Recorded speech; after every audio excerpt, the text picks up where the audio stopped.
If we want to say from in Hebrew, the preposition that answers the question from in Hebrew is me. Me. If we want to say from the, for example, from work or from the store, from the grocery store, from the shopping mall, we'll add the article, the definite article, and it will make it meha. For example, from work, meha avoda. Meha avoda.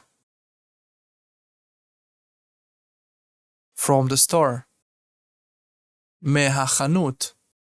מהחנות. From the house, מהבית. מהבית.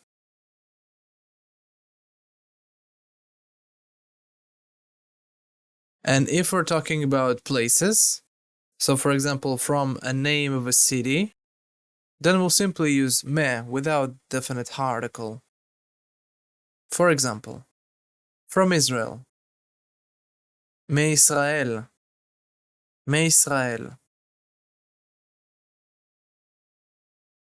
From Russia, מרוסיה. מרוסיה.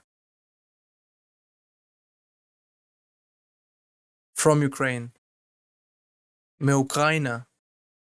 מאוקראינה. Excellent, guys. So I hope that you got everything written down in your notebooks. We're going to use those expressions, including the me preposition, in our exercise, because when we're asking the question me'efo, the preposition that answers the question from where is the preposition me, which literally means from. So that's it for this lecture. I'm going to see you guys in the next one.